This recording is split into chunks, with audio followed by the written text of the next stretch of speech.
हकीकत बात है कि साधु संत महात्मा बनो,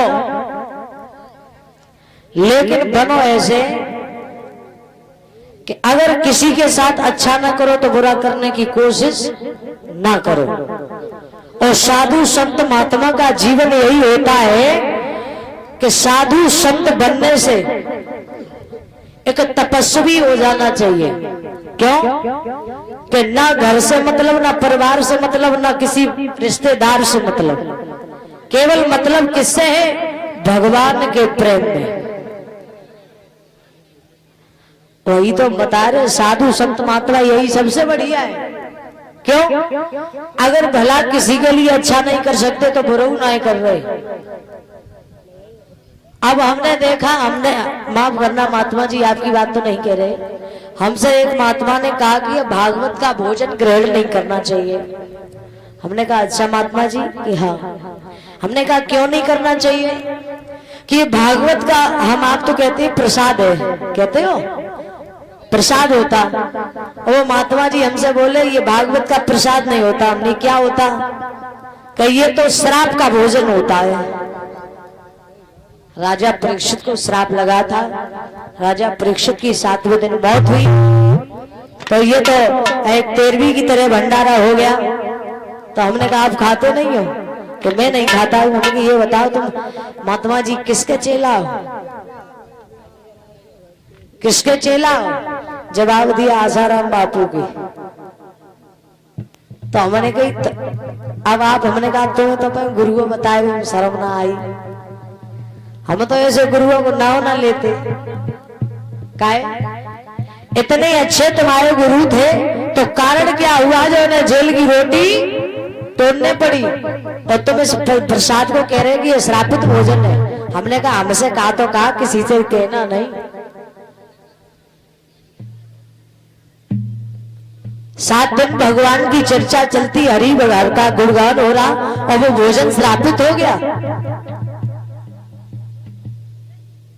हमने कहा बहुत अच्छी बात महात्मा जी आपने हमें तो ज्ञान दोगे कि हाँ ये श्रापित भोजन है।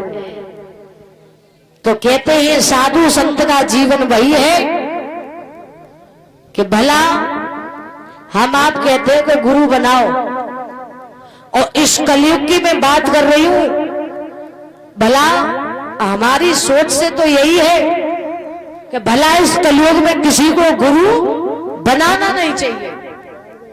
क्यों? गुरु का ये काम होता है, गु माने अंधकार और रू माने प्रकाश, जो अंधकार से प्रकाश की ओर ले जाए उसे कहते हैं गुरु। और आजकल कोई ऐसा गुरु ना है जो तुम्हें अंधकार से प्रकाश में ले जाए। भगवान का सोचते हैं कोई गुरु हो कि जमाई एक अगर सही है तो जाके दोनों फूट जाए। है गांव में अगर 50 घर हैं और एक घर में लाइट आ रही, 49 घर ऐसे ही हैं, तो वे जे सोचिए कि कौन देना हो जानना जाके बल्ब फ्यूज हो जाए। हैं? सोचते हैं कोई नहीं ये सोचता कि भला हमारे यहाँ नहीं आ रही है, चलो उसी के यहाँ आ रही तो उसी से कभी कभार काम चल जाएगा। कोई नहीं है। अगर इस कलयुग में सबसे बड़े गुरु हैं तो माँ और बाप। माता पिता के अलावा कोई और इस कलयुग में गुरु नहीं है और हो भी नहीं सकता। क्यों? जिस मां ने जन्म दिया, जिसने जन्म दिया, दुनिया दिखाई, चलना सिखाया, बोलना सिखाया, पाल पोस के बड़ा किया, सीधे पले पलाए पड़ा मिल गए, वे गुरु हो गए। है? तो गुरु माँ और बाप है, अन्यथा कोई गुरु नहीं है, बताया जाता है।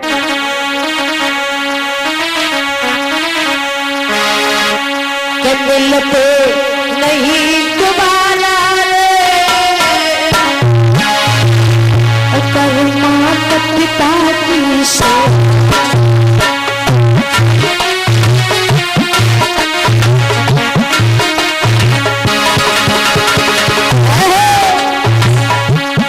नहीं दोबारा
पिता, जिस मूर्ति को स्वयं भगवान ने बना के भेजा, हम आप उस मूर्ति की पूजा नहीं करते।